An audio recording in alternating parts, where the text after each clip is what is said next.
like Leslie, whether you know it's him or not. That's right. That's the test. Forgot him for a few days. What is it? Do you want to talk to King of All Messengers? Called Donahue on Monday, celebrating his 200th phone call. Is that right? Yes. It was the 200th anniversary? Is this King of All Messengers? Good morning, Howard. Yes, it is. I didn't realize you were up to your 200th phone call. Yes, and ironically, it all started with the Donahue Show, and the 200th one was with the Donahue Show as well. Well, congratulations. Thank you. Bravo, bravissimo. Of course, I don't condone these calls, but I know.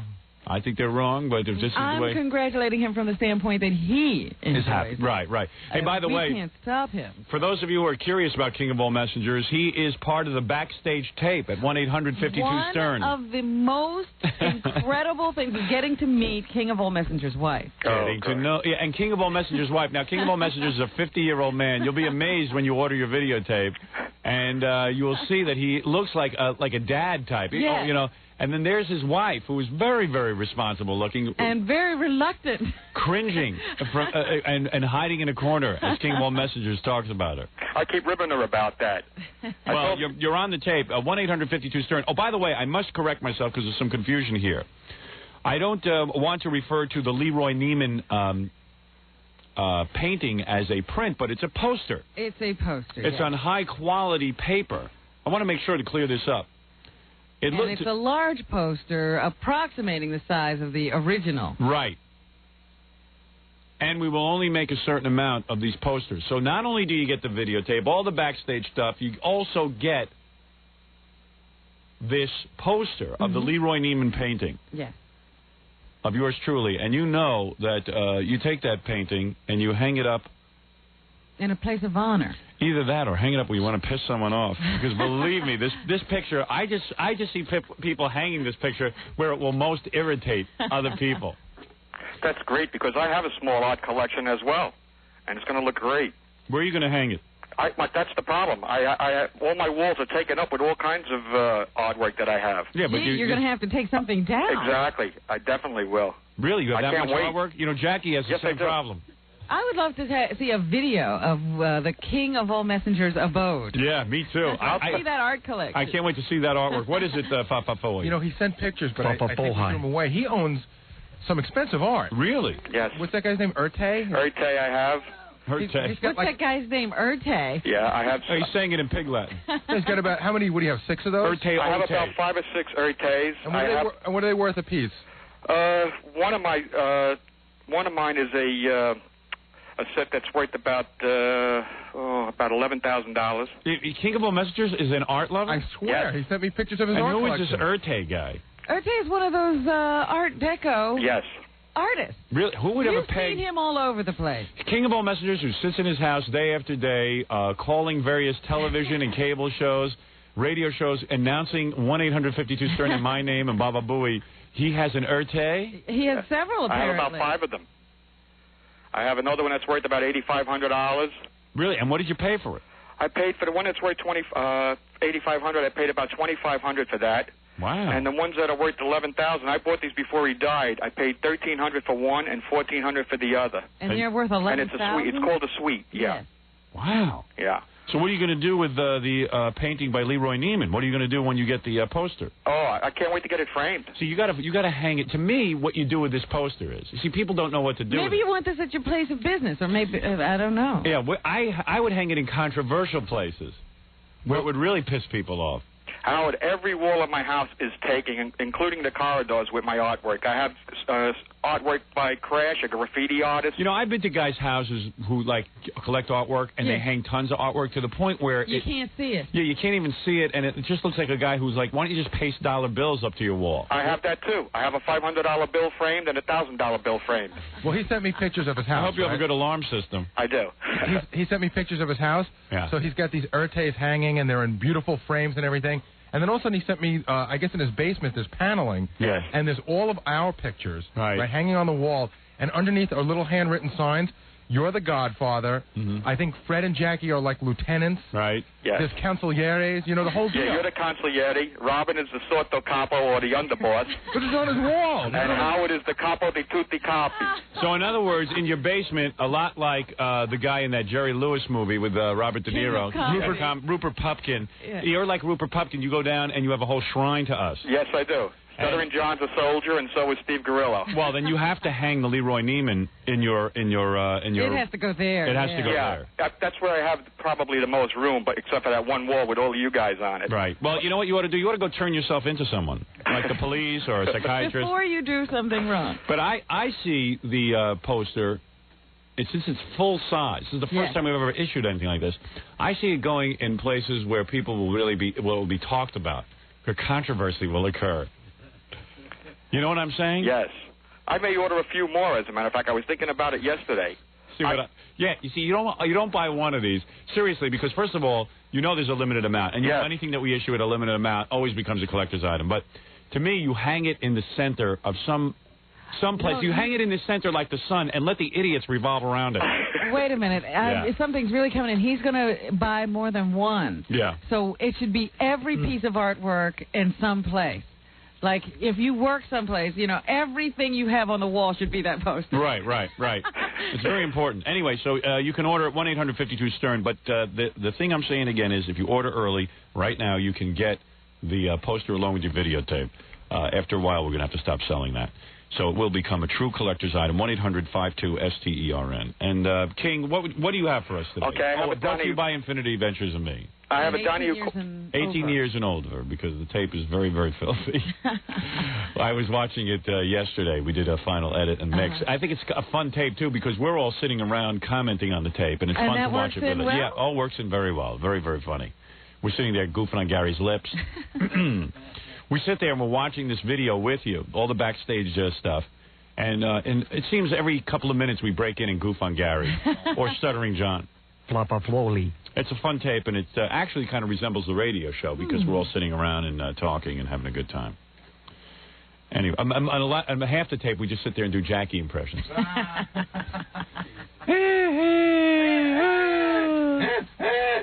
Yeah, Jackie started telling that story in the middle of the tape. The best part of the videotape to me is Fred starts doing Jackie. Yeah. Then Gary starts doing Jackie. I start doing Jackie. Then Robin relentlessly does Jackie to finish him off. And he was down for the count. But watching everybody was tiring. Watching it is fun. I hope that doctor had long fingernails. All right, so King, what do you have for us? Okay, I have my first call is to Donnie on Monday, where they had this man who can predict who will get a divorce just by giving a simple question and answer test. Okay. Here you go. Did you take the test, caller? I think this is a lot of baloney. All right, wait a moment. Hang on, we'll talk to you. We'll be back to talk to Mr. Baloney in just a moment. Wow. I'm afraid to put this guy on. I don't know. All right, Mr. Baloney, are you there, sir? Yeah, it is. All right. We're on the air. It's a family show. You wanted to convey to us in your own diplomatic way your misgiving about this academic That's exercise. right. I'll be married 23 years this March. My wife and I, we both love Howard Stern. How are you there? Is there a caller there? Poor Donnie, you had him on hold the whole time. He waited for a commercial. You were the reason for tuning back in. Yes. And the second call is to a financial program that originates in Florida. And they were talking about investments that you can make. Don't forget the King has a satellite dish, so he can call all around. Yes, this was on satellite, incidentally. Yes. Here you go. Larry from Washington, D.C. Welcome to the program. Good morning, Jim. I'm Larry Sloman from Washington. Welcome. Thank you. I just received a $200,000 settlement in a lawsuit I had. And I was thinking of investing in Infinity Broadcasting. Right. That's the company that employs Howard Stern and Robin Quivers. Yeah, I got you. That employed Howard Stern and Robert Crandall. I would invest in Howard Stern if you gave me a 10-foot pole, my friend. I wouldn't go near him at all. Doesn't make any sense. It's total lack of diversification. Plus the fact he's going to hell in a handbasket, my friend. He's going to go to hell in a handbasket. We've got another call. Wow. Hey, you know, and yet Infinity Broadcasting has gone through the roof. Yeah. Yes. You know, that's a good point, though, about stocks. You know, when David Letterman went to CBS, you know, people said, oh, my God, $14 million for a guy. First of all, they got a late-night franchise. It's the first time CBS television ever went into late night. Successfully. They've only lost money. Pat Sajak cost a fortune. By the way, what's a handbasket? Since I'm going to hell, in one, why would I go to hell in a handbasket? I think the analogy means that there's no protection for you. Oh, you're going right down in a handbasket. Yeah, it's not like being in a car or a truck. You're in a handbasket. And so was Robin Crindle. Robin Crindle. I wouldn't invest in Robin Crindle. It's not me. You ever see people with a stronger, like these guys, like financial shows? You never hear a guy say anything bad about anyone. No, you never badmouth any company. No, it's amazing. So anyway. One of the things I know we did for this company is we made it very high profile, and when the stock went on, and I'm not saying that we're the reason the stock is through the roof. I mean, Infinity Broadcasting stock is through the roof. It's a very successful company. But I feel that we did have a large, I think we made them very high profile, and we also bring a lot of profit to the company. Yes. Making it a very attractive stock offering. Well, I did read in Philadelphia Magazine that one of the owners of this company said, I laugh and I smile every time I sign Howard Stern's paycheck. Right. Because we do generate a lot of money for the company. That's right. He's very happy to pay you for what you do for this company. And, I read about, like the David Letterman, and I think it was obvious to most of the country that David Letterman would beat Jay Leno if they were on against each other. I think we all knew that. I think everyone up front said, yeah, Letterman has an incredible late-night program. It's very, very good. It's funny. It's different. It's different. Whatever. It's a good show. And most people felt that Jay would not beat David Letterman. But yet, NBC, for some reason, just couldn't see that at all. They couldn't get it together.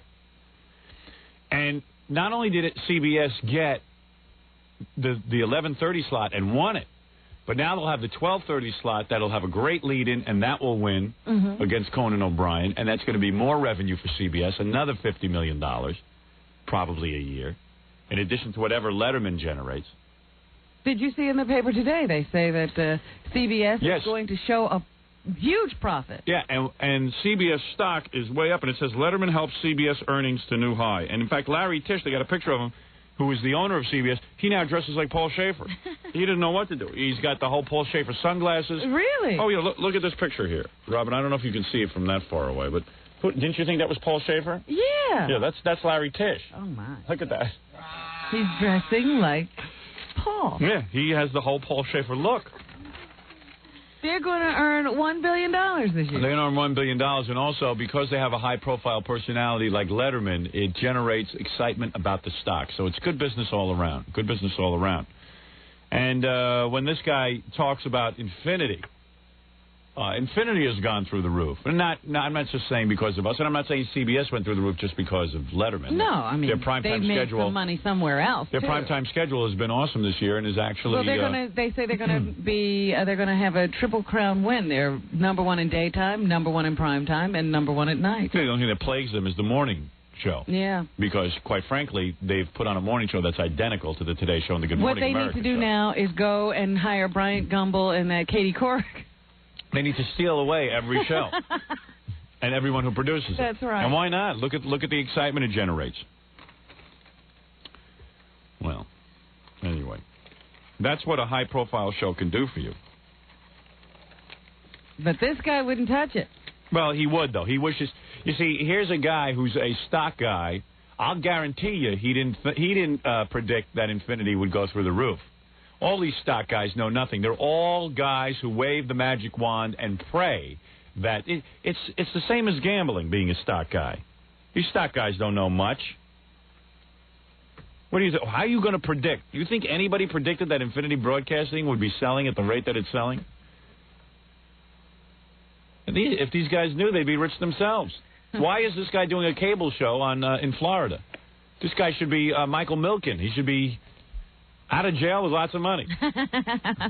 And then he has a book that he tries to sell over the air as well. Well, why would you buy his book?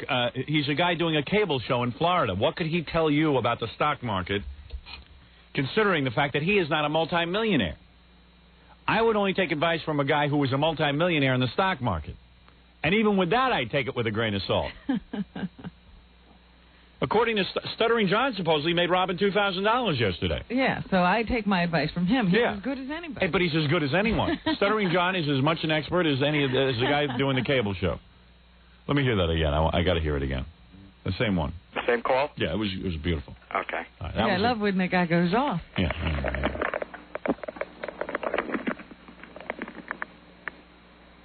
Larry from Washington, D.C., welcome to the program.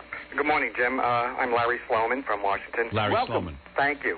I just received a $200,000 settlement in a lawsuit I had, and I was thinking of investing in Infinity Broadcasting. Right. That's the company that employs Howard Stern and Robin Quivers. Yeah, I got you.